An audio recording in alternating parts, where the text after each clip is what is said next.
Hello friends, welcome back to the video. चलिए आज के इस वीडियो में हम देखने वाले कल मार्केट किस तरीके से प्लान कर सकते हैं ट्रेड करने के लिए। इस वीडियो में हम देखने वाले दो इंट्राडे स्टॉक निफ्टी और बैंक निफ्टी के एनालिसिस को, जिसके प्यार पे कल हम अपने ट्रेड को प्लान कर सकते हैं। चलिए आगे बढ़ते हैं। आगे बढ़ने से पहले अगर आप हमारे चैनल पर नए हैं तो चैनल को सब्सक्राइब करें, वीडियो को लाइक करें।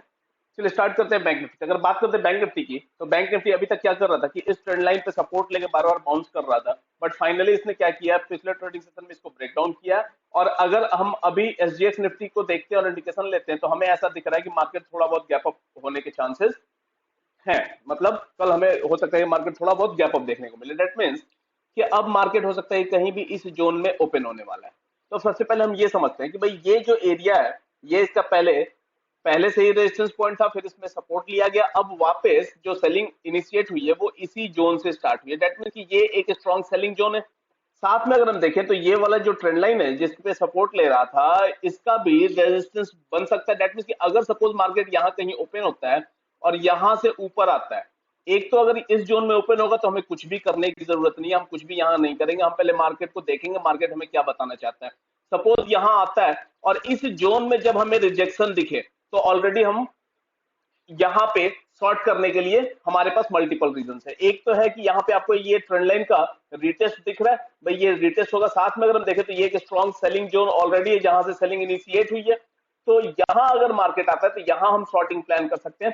70 से 80 पॉइंट का एसएल देंगे और आराम से हम डे लो जो है या फिर जो हमारी कल की ओपनिंग होगी वहां तक का टारगेट हम बहुत ही इजीली प्लान कर सकते हैं। ये तो हो गया एक ट्रेड कल मॉर्निंग के लिए कि हमें अगर इस तरीके से दिखे तो हम ये प्लान कर सकते हैं। सपोज मार्केट यहाँ ओपन होता है और यहीं से नीचे जाना शुरू कर देता है, तो हम क्या करेंगे, जब ये वाला लो क्रॉस करेगा तो उसके नीचे हम शॉर्ट कर सकते हैं। जब ये 39,350 के नीचे निकल रहा होगा तो उसके 70 से 80 पॉइंट का एसएल देके और पहला टारगेट प्लान करेंगे 39,150 के ट्रेजेक्टरी का, और उसके नीचे निकलता है तो फिर 39,000 का जो है वो हमारा टारगेट हो सकता है कल के ट्रेडिंग सेशन के लिए बैंक। अब बात करते हैं बाइंग। अगर हम देखें तो यहां से सेलर एक्टिवेट हुए हैं। दैट मींस जितने भी ये सेलर्स हैं इन सभी का एसएल इसके ऊपर पड़ा है कहीं तो भी इस जोन में। तो मार्केट एक बार इसके ऊपर अगर निकलता है और वहां सस्टेन करता है, इस पॉइंट का ध्यान रखिएगा, वहां मार्केट में थोड़ी देर ट्रेड होने दीजिएगा। फोमो में मत आइएगा कि ट्रेड मिस हो जाएगा, कोई ट्रेड मिस नहीं होता है। आराम से पहले यहाँ पे इसे सेटल होने दीजिएगा। यहाँ सेटल होके और उसके बाद जब ये कुछ प्राइस एक्शन बना के और कुछ ऊपर निकल रहा होगा, तब हम इसमें लॉन्ग कर सकते हैं। एक पॉइंट का ध्यान रखिएगा कि अभी हम इस जोन में बहुत ज्यादा बाइंग के लिए ध्यान नहीं दे सकते। ये हम जस्ट मैं आपको एक शार्प मोमेंटम वाली बात बता रहा हूँ कि यहां से एक बार निकलेगा तो इन सभी के एसएल हिट होंगे और प्लस में कुछ फ्रेश बायर्स आएंगे, तो आपको एक 100-150 पॉइंट का यहाँ पे मोमेंटम देखने को मिल सकता है। तो इस केस में हम क्या करेंगे, 60 से 70 पॉइंट का एसएल देकर और 150 का टारगेट हम प्लान कर सकते हैं। बाकी अगर हम बात करें ओवरऑल, तो ये वाली जो एरिया होगी ये हाई वोलेटिलिटी एरिया होगी। अगर हो सके तो इस जोन में ट्रेड ही मत करें, वो बेस्ट ऑप्शन होगा। एक बार पहले मार्केट को क्लियरली इसके ऊपर आने दीजिए, तब हम फिर बाइंग का देखेंगे। अभी ये वाली जो जोन है, ये जोन होगी हाई वोलेटिलिटी की, तो इसमें अगर हो सके तो ट्रेड मत कीजिए। अगर हैंडल कर सकते हैं वोलेटिलिटी को तो फिर जस्ट स्कैल्प वाला पॉइंट जो मैं आपको बता रहा हूँ कि यहां से जब ये ऊपर निकलेगा तो इनके एसएल्स हिट होंगे, तो आपको एक मोमेंटम में 100-150 पॉइंट मिल सकता है, तो उसको आप चेज कर सकते हैं। तो इस तरीके से आप अपने कल के ट्रेड को प्लान कर सकते हैं।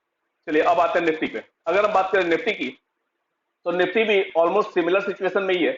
ये एक इसका स्ट्रॉन्ग सपोर्ट वाला एरिया था। कल पिछले ट्रेडिंग सेशन में क्या हुआ, ये ब्रेक हुआ और उसके साथ सेलिंग आई है। अब अगर गैप अप आता है और यहां टकरा के और यहां आपको रेजिस्टेंस दिखता है, तो डेफिनेटली यहां पे आप शॉर्ट करेंगे, आराम से 25 से 30 पॉइंट का एसएल लगा देंगे और पहला टारगेट आप लेंगे ये वाला जो लो होगा या फिर जो कल की ओपनिंग होगी वो, और सेकंड टारगेट आप ये बना सकते हैं। अब सपोज मार्केट यहाँ ओपन होकर और सीधा नीचे जाना शुरू कर देता है, तो इसके नीचे हम शॉर्ट कर सकते हैं। शॉर्ट कब करेंगे, जब ये 16,920 के नीचे निकलता है, तो उस केस में 25 से 30 पॉइंट का एसएल देके या 35 पॉइंट का एसएल कम से कम दे दीजिएगा, क्योंकि थोड़ा सा स्पेस चाहिए होगा।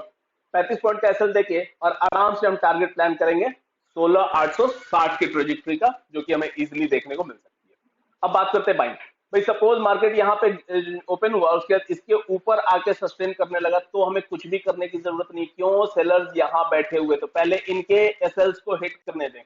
जब ये 17,090 या फिर 17,100 के ऊपर निकलता है, तो उस केस में आप 25 से 30 पॉइंट का एसएल देके और 17,130 का पहला टारगेट बना सकते हैं, और उसके ऊपर अगर निकलता है तो फिर 17,180 का टारगेट आप बना सकते हैं। बट ये वाला जो बाइंग होगा ये जस्ट एक स्कैल्प पॉइंट ऑफ व्यू, अगर तुरंत चलता है ट्रेड तो ठीक है, नहीं चलता है तो फिर आप ट्रेड से एग्जिट कर जाएंगे। ऑन कॉस्ट भी एग्जिट करने में कोई दिक्कत नहीं होगी। इसमें भी ये शार्प सेलिंग वाली जोन है, तो यहाँ पे अगर एक बार मार्केट आएगा तो एक बार सेलर फिर से डोमिनेट करने की कोशिश करेंगे, तो यहाँ वॉलेटिलिटी हो सकती है। तो अगर वॉलेटिलिटी हैंडल कर सकते हैं तो ही ट्रेड कीजिएगा, अदरवाइज आराम से मार्केट को पहले इसके ऊपर सेटल होने दीजिए। जब इस जोन के ऊपर सेटल हो जाएगा तब हम बाइंग ट्रेड इनिशिएट करेंगे। तो इस तरीके से हम निफ्टी का प्लान कर सकते हैं कल के लिए।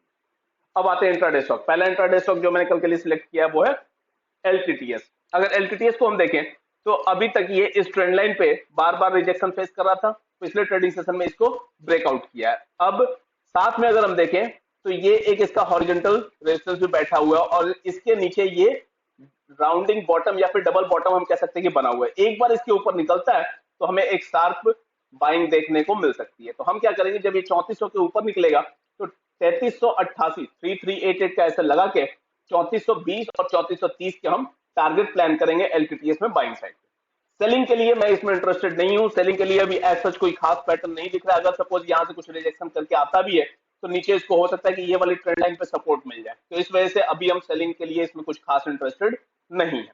बाकी अगर कुछ आप लोगों को दिखता है प्राइस एक्शन तो उसके बेस पे आप अपना एक्शन ले सकते हैं। दूसरा इंट्राडे स्टॉक जो मैंने कल के लिए सिलेक्ट किया वो है रामको सीमेंट। रामको सीमेंट को अगर आप, सबसे पहले मैं थोड़ा सा बड़े टाइम फ्रेम पे दिखाऊं, वनडे चार्ट पे अगर आप देखेंगे तो यहां से आपको दिखाई देगा कि ये यहाँ पे मल्टीपल हिट किया हुआ है। ये वाला जो जोन है ये इसका मल्टीपल रेजिस्टेंस जोन है। इस बार फिर से ये इस जोन में आया, तो अब अगर ये यहाँ से इसको बाइंग मोमेंटम मिलता है और ये यहाँ से वॉल्यूम के साथ ब्रेकआउट देता है तो हमें एक बहुत ही अच्छी मोमेंटम देखने को मिलेगी, और इंस्टेंटली इन रेजिस्टेंस को हिट करने का मार्केट पूरी तरीके से कोशिश कर सकता है। तो इस वजह से हम क्या करने वाले हैं कि यहाँ पे सिंस ये इस जगह पे है तो अगर ये यहाँ से ब्रेक करेगा तो बाइंग मिलेगी, और अगर वापस रेजिस्टेंस फेस करेगा तो सेलिंग मिल जाएगी। तो इसी वजह से मैंने इसे सेलेक्ट किया है। अब अगर बात करते हैं लेवल्स की, तो एक बार अगर ये 750 के ऊपर निकलता है तो रामको सीमेंट में हम लॉन्ग करेंगे। 745 कैसे लगा के 756 और 762 के हम टारगेट बनाएंगे बाइंग साइड में रामको सीमेंट। सपोज यहाँ पे इसको रेजिस्टेंस मिलता है और ये नीचे आना शुरू करता है तो इस पॉइंट के नीचे हम इसे शॉर्ट कर सकते हैं। हम शॉर्ट कब करेंगे, जब ये 740 के नीचे निकलता है तो उस केस में हम शॉर्ट करेंगे। 744 का एसएल देके 736 और 732 के हमारे टारगेट्स होंगे सेलिंग साइड में रामको सीमेंट में। तो इस तरीके से आप अपने कल के ट्रेड को प्लान कर सकते हैं। चलिए आज के इस वीडियो में इतना ही। अगर आप हमारे चैनल पर नए हैं तो चैनल को सब्सक्राइब करें, वीडियो को लाइक करें, कोई भी क्वेरी है तो कमेंट बॉक्स में ड्रॉप करें, हम उसे डेफिनेटली सॉल्व करेंगे। Okay, thank you.